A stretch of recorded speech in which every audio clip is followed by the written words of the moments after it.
متی کی انجیل 10 باب 16 آیت سے 42 آیت تک، صفحہ نمبر 13 اور 14۔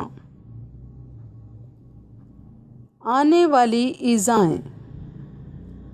دیکھو میں تم کو بھیجتا ہوں گویا بھیڑوں کو بھیڑیوں کے بیچ میں، پس سانپوں کی مانند ہوشیار اور کبوتروں کی مانند بے آزار بنو، مگر آدمیوں سے خبردار رہو، کیونکہ وہ تم کو عدالتوں کے حوالے کریں گے اور اپنے عبادت خانوں میں تم کو کوڑے ماریں گے، اور تم میرے سبب سے حاکموں اور بادشاہوں کے سامنے حاضر کیے جاؤ گے، تاکہ ان کے اور غیر قوموں کے لیے گواہی ہو۔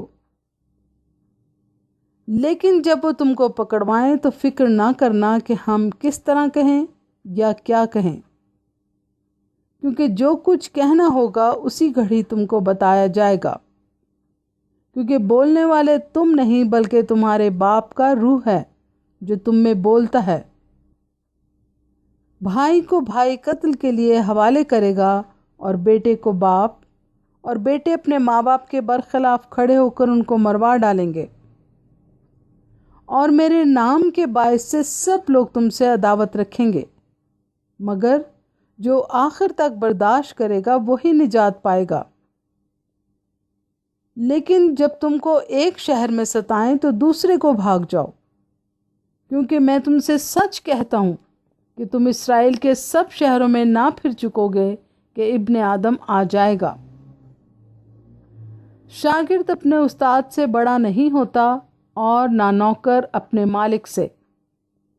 شاگرد کے لیے یہ کافی ہے کہ اپنے استاد کی مانند ہو، اور نوکر کے لیے یہ کہ اپنے مالک کی مانند۔ جب انہوں نے گھر کے مالک کو بال-زبول کہا تو اس کے گھرانے کے لوگوں کو کیوں نہ کہیں گے؟ کس سے ڈرنا چاہیے؟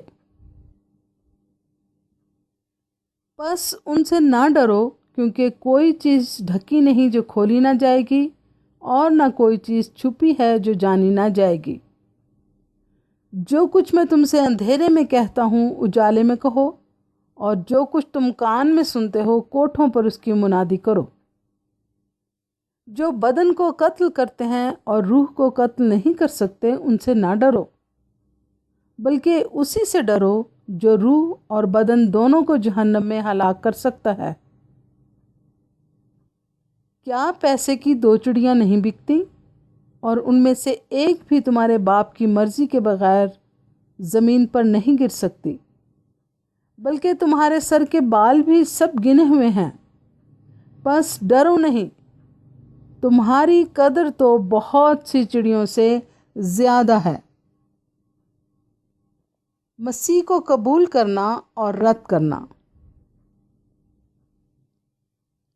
بس جو کوئی آدمیوں کے سامنے میرا اقرار کرے گا، میں بھی اپنے باپ کے سامنے جو آسمان پر ہے اس کا اقرار کروں گا، مگر جو کوئی آدمیوں کے سامنے میرا انکار کرے گا، میں بھی اپنے باپ کے سامنے جو آسمان پر ہے اس کا انکار کروں گا۔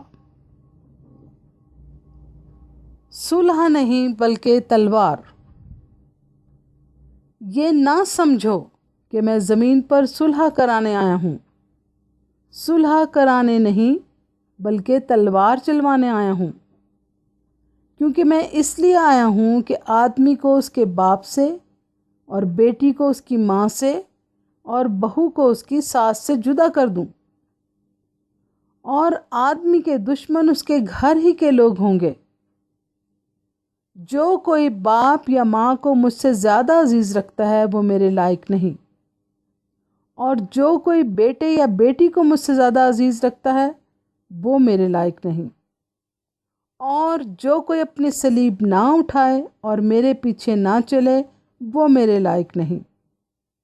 جو کوئی اپنی جان بچاتا ہے اسے کھوئے گا، اور جو کوئی میری خاطر اپنی جان کھوتا ہے اسے بچائے گا۔ اجر۔ جو تم کو قبول کرتا ہے وہ مجھے قبول کرتا ہے، اور جو مجھے قبول کرتا ہے وہ میرے بھیجنے والے کو قبول کرتا ہے۔ جو نبی کے نام سے نبی کو قبول کرتا ہے وہ نبی کا اجر پائے گا، اور جو راست باز کے نام سے راست باز کو قبول کرتا ہے وہ راست باز کا اجر پائے گا، اور جو کوئی شاگرد کے نام سے ان چھوٹوں میں سے کسی کو صرف ایک پیالہ ٹھنڈا پانی ہی پلائے گا، میں تم سے سچ کہتا ہوں کہ وہ اپنا اجر ہرگز نہ کھوئے گا۔ کلام مقدس کے پڑھے اور سنے جانے پر خدا کی برکت ہو، اور خداوند آپ کو اور آپ کے پورے گھرانے کو بہت برکت دے۔ آمین۔